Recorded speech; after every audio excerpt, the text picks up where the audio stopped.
बिस्मिल्लाहिर्रहमानिर्रहीम। अस्सलाम वालेकुम। कैसे हैं आप सब? उम्मीद करती हूँ कि सब खैरियत से होंगे और अल्लाह से यही दुआ है कि सबको सेहत और तंदुरुस्ती के साथ ईमान भरी ज़िंदगी अता फ़रमाए। आमीन सुम्मा आमीन।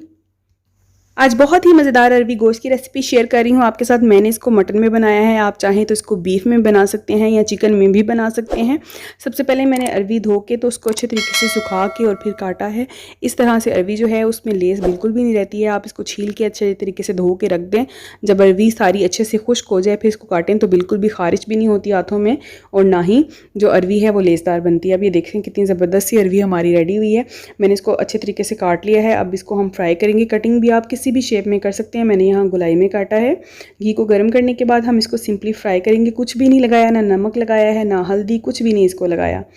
ठीक है, इसको मैं फ्राई कर रही हूँ यहाँ पे। और इसको फ्राई करने का यही है कि जब ये थोड़ी हल्की सी जो है वो सुनहरी होना शुरू हो जाए किनारों से, और चम्मच से आप जब इसको काट के तोड़ के देखें तो ये अच्छे से जो है वो नरम हो, टेंडर हो, टूट जाए, तो इसका मतलब है कि अरबी हमारी अच्छे से फ्राई हो चुकी है। बिल्कुल बहुत ज़्यादा इसको हमने फ्राई नहीं करना है। अब इसको हम निकाल लेंगे। यहाँ पर ये तकरीबन सारी अरबी जो है मैंने इसी तरह से थोड़ी थोड़ी करके फ्राई कर ली है, आप देख सकते हैं। और जो घी बच जाएगा इसको हम गोश्त जो है उसकी भुनाई में इस्तेमाल करेंगे। यहाँ पर मैंने मटन ले लिया है तकरीबन हाफ़ केजी से थोड़ा सा ज़्यादा है, क्योंकि मसाले वाली अरबी बनाएंगे हम, और इसलिए इसी में गोश्त के अंदर ही हम प्याज थोड़ा सा ज़्यादा डालेंगे। तो 3 अदद मैंने बड़े वाले प्याज ले लिए हैं और 2 अदद टमाटर बड़े साइज़ के।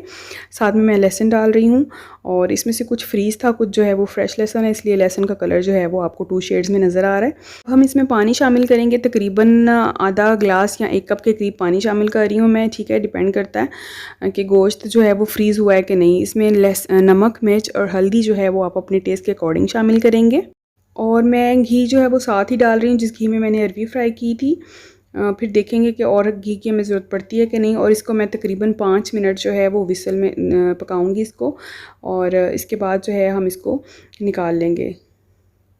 तो अभी ये 5 मिनट हो चुके थे तकरीबन, तो मैंने जो है वो गोश्त को निकाल दिया है खुले मुँह वाले बर्तन में, किसी कढ़ाई वगैरह में, ताकि भुनाई भी जल्दी से हो जाए आसानी से, और हंडिया जो है वो आसानी से पक जाए। अब माशाल्लाह से इसका मॉइस्चर काफ़ी हद तक रिड्यूस हो चुका है, मसाला तकरीबन यकजान हो चुका है।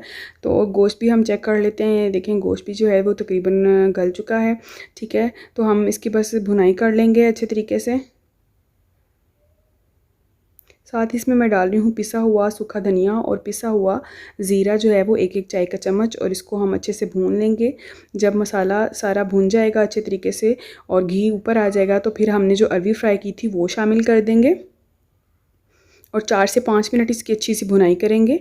आपको वीडियो अच्छी लग रही है तो इसको लाइक कर दें। चैनल पर नए हैं और अभी तक चैनल को सब्सक्राइब नहीं किया तो चैनल को सब्सक्राइब करके बेल का आइकन प्रेस कर लें, ताकि इसी तरह की मज़े की वीडियोस की नोटिफिकेशन आपको मिलती रहें। तो जनाब यहाँ पर देखें अरबी की अच्छे से भुनाई हो चुकी है तकरीबन। अब इसको थोड़ी देर के लिए मैंने यहाँ पर जो है वो दम में पकाया है, और इसको ढांक के थोड़ी देर के लिए हम दम में पकाएंगे। तो ये देखें माशाल्लाह से ज़बरदस्त सी हमारी अरबी गोश्त रेडी हो गया है। आपको वीडियो कैसी लगी, अच्छी लगी कि नहीं लगी, रेसिपी ट्राई की या नहीं की, कमेंट्स में आके मुझे ज़रूर बताइएगा। अब यहाँ पर मैं हरी मिर्चें डाल रही हूँ। मेरे पास इस वक्त हरा धनिया नहीं था, अदरवाइज़ हरा धनिया भी इसमें जाएगा। और बहुत ज़बरदस्त सी जो है हमारी अरबी गोश्त ये रेडी हो चुकी है। तो आप इस रेसिपी को बनाएं, ट्राई करें, ख़ुद भी खाएं, दूसरों को भी खिलाएं। अपना बहुत सारा ख्याल रखें, मुझे दुआओं में याद रखें। मिलते हैं फिर किसी और वीडियो में, तब तक के लिए अल्लाह हाफ़िज़।